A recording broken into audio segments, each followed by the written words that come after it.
Hello, welcome to Longshot Larry's Sports Astrology. Today we're going to be looking at some of the methods used by John Frawley in his Sports Astrology book. I recommend you get a copy. I don't get any cuts or commissions, but if you're interested, it's a good read and well worth the effort. So today we're going to look at some of the basic rules that Frawley outlines in his book. First thing to understand is his system works best for big games that will end in a result. In other words, that it can't be a tie.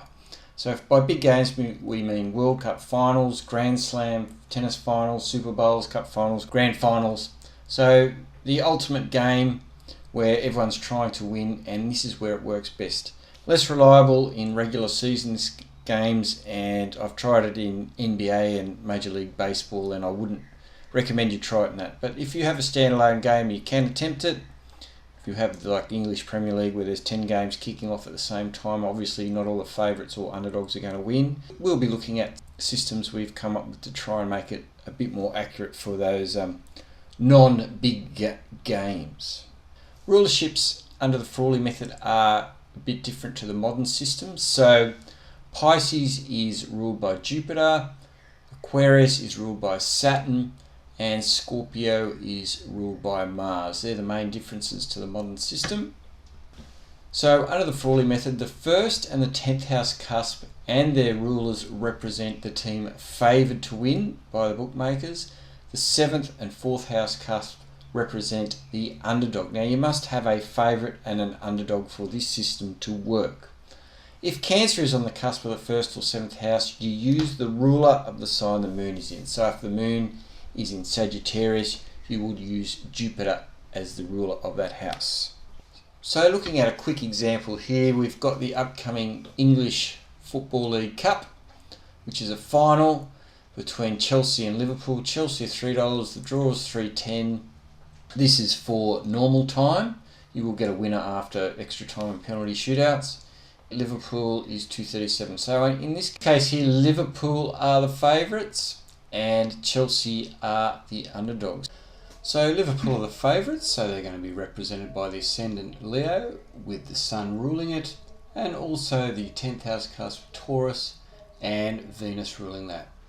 Chelsea the underdogs, they're going to be represented by Aquarius on the 7th house and Saturn the ruler, and Scorpio on the 4th house and Mars the ruler.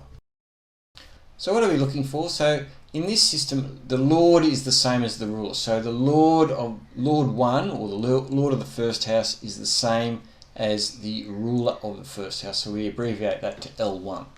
So the ruler or Lord of the first house or 10th house applying or outside the house of the underdog, which are the 7th and 4th house cusps, needs to be within 2 to 3 degrees, and that is a strong indication that the favoured team will win.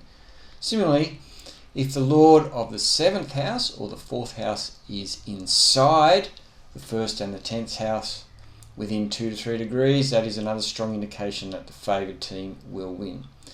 If the Lord of the 1st and 10th houses are on their own house cusps, on the 1st or 10th house cusp within 2 degrees, that is a weaker indication, but is still an indication for the favoured team. And if the moon is conjunct the 1st or the 10th house cusp within 2 degrees, that is another indication for the favoured team, especially I find their 1st house cusp works quite well. So let's have a look at some examples. It's an example I've used before. So rugby league game between Penrith and Newcastle. Penrith are the favourites. So they are represented by Sagittarius. So that ruler is Jupiter, which is down here, applying to the cusp of the 4th house within 2 degrees. So that's one indicator for the favourite Penrith.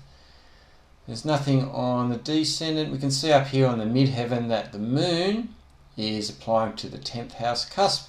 That's another one for the favourite, and the favourites actually did win this game. Next one, World Cup final in football between Germany and Argentina, played in Brazil, the 2014 World Cup. You can see here that we've got Capricorn on the ascendant, ruled by Saturn, and we've got Cancer over here on the descendant. So Germany were favourites, Argentina were the underdogs. So Germany are Capricorn on the ascendant, ruled by Saturn.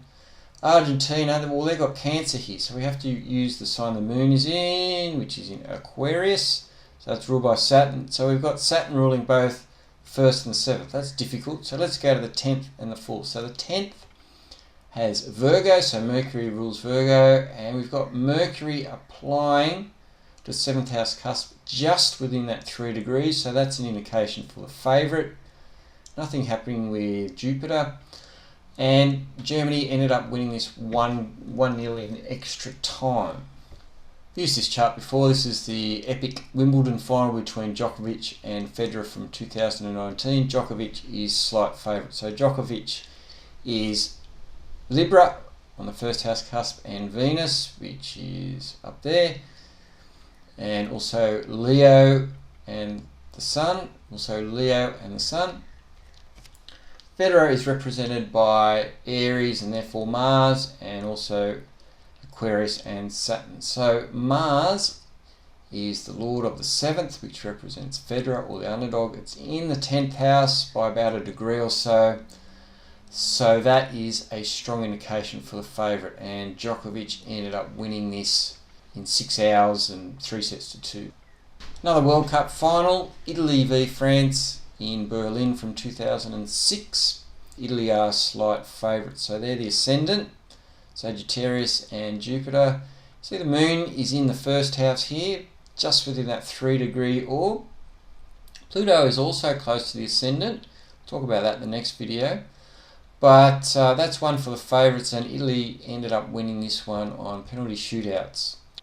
So moving on to the underdog, so it's the reverse. So if the Lord of the 7th or the 4th is applying outside the 1st or 10th house cusp, within 2 degrees, that's one for the underdog. If the Lord of the 1st or 10th house, representing the favourites, is inside the house of the underdogs, the 7th and the 4th, that's another one for the underdog. If the Lord of the 7th or 4th house is conjunct its own house cusps, the 7th and the 4th, that is an indication for the underdog, not as strong as the first two. And if the moon is conjunct the 7th house cusp or the 4th house cusp within 2 degrees, that is another one for the underdog. I have found the moon conjunct the 7th house cusp works quite well. So let's have a look at some examples. Okay, regular season NFL game from this year, Tennessee away to Seattle. Seattle were the favourite. So the thing that stands out here is Mars is right up here on the 10th house cusp, and in this chart Mars rules the 4th house, which represents the underdog Tennessee. So he's within 1 minute applying. That's a little bit too close for my liking. I like it a little bit further away, so you got some leeway. Tennessee did end up winning this game in overtime. Okay, we've got another World Cup game. This time it's a qualifier for the 2022 Football World Cup. Bosnia at home to Finland. Bosnia are favourites, Finland underdogs. So the one that sticks out here, see Venus is within that 3 degrees applying to the 10th house, and Venus rules the Libran descendant, the 7th house, which is the underdogs, and in this case Finland. And Finland did win this game. Next game is, I've used this one before, as a playoff game. In the NFL, the Rams are away to New Orleans. New Orleans are the favourites, so they're represented by Gemini. And LA Rams are the underdog, so they're Sagittarius and Jupiter. And you can see immediately that Jupiter is Lord of the 7th, and it's conjunct the 7th house cusp, so that's one for the underdogs. Also, Venus is applying to the 7th house cusp within 2 degrees, but Venus doesn't rule any of the other main houses there. So in this system, we don't look at Venus. Okay, this was a game today. In the first round of the Super Rugby Pacific competition, the Brumbies are favourites at home to the Force. So the Brumbies are Gemini, and the Force are Sagittarius Jupiter. And you can see that Jupiter is up here applying to the MC, so that's a strong indication for the underdog. Alas, the Brumbies won this game, so this is just to point out that it doesn't always work. It was a close game, closer than people expected, but nothing is foolproof.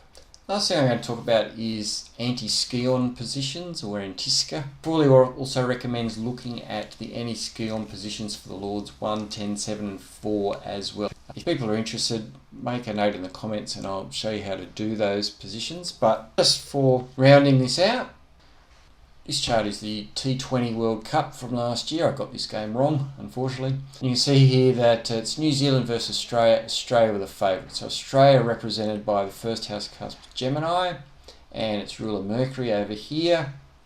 Also Aquarius and Saturn. And New Zealand are represented by Sagittarius and Jupiter, and Leo and the Sun. So Jupiter is in the 10th, too far away for this system. Saturn is close to the 10th, also too far away. So there's nothing really from that. Now what I'm going to do is put the anti-scions on the outer ring, and immediately you can see, well, Uranus is on the AC, Uranus is in the 4th, doesn't rule anything under this system, but Mercury is now close to the MC, and Mercury rules the first house. So that is an indicator that the favourites Australia will win, which they did, and took out the World Cup. So please like, subscribe if you want to see some more. We'll be talking a bit more about Frawley's methods in the next video. And thanks for watching. We'll see you then.